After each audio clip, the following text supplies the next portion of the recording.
যে সমস্ত সরকার প্রধানের সঙ্গে আমার টেলিফোনে যোগাযোগ হয়েছে তাদের মধ্যে রয়েছেন ভারতের প্রধানমন্ত্রী নরেন্দ্র মোদী, পাকিস্তানের প্রধানমন্ত্রী শাহবাজ শরীফ। আমরা ভারত এবং অন্যান্য প্রতিবেশী রাষ্ট্রসমূহের সঙ্গে সুসম্পর্ক চাই, তবে সেই সম্পর্ক হতে হবে ন্যায্যতা এবং সমতার ভিত্তিতে। ভারতের সাথে আমরা ইতিমধ্যে বন্যা মোকাবেলায় উচ্চ পর্যায়ে দ্বিপাক্ষিক সহযোগিতার আলোচনা শুরু করেছি।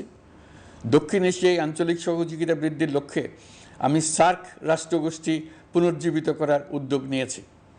আমরা চাই আমাদের দেশ যেন একটি গণতান্ত্রিক দেশ হিসেবে বিশ্বের কাছে সম্মানের সাথে পরিচিত হয়। দেশের পরিকল্পনা যেন দেশের মানুষ কেন্দ্রিক হয়, কোনো নেতা বা দল কেন্দ্রিক না হয়।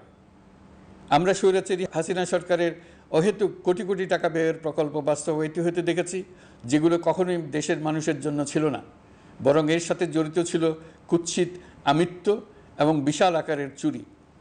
চলমান এবং প্রস্তাবিত সকল উন্নয়ন প্রকল্পগুলোর যাচাই বাছাই করার কাজ ইতিমধ্যে আমরা শুরু করেছি। প্রকল্প বাস্তবায়নের পর্যায় বিবেচনা করে বাকি কাজে ব্যয়ের সাশ্রয় এমনকি প্রয়োজন মতে তা বাতিল করার কথা বিবেচনা করা হবে। দেশের মানুষকে আর ফাঁকি দেওয়া চলবে না। কর্মসংস্থান তৈরি করবে এমন প্রকল্পগুলোকে আমরা অগ্রাধিকার দেব।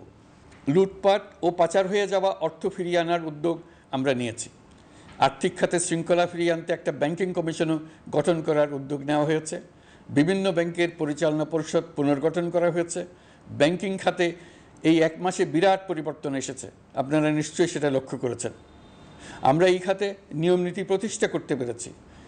আরও অনেক কাজ বাকি রয়ে গেছে। প্রথম মাসের কাজ হিসেবে শুধু প্রধান কাজগুলো করেছি, তার সঙ্গে রয়েছে আরও অনেক পরবর্তী কাজ।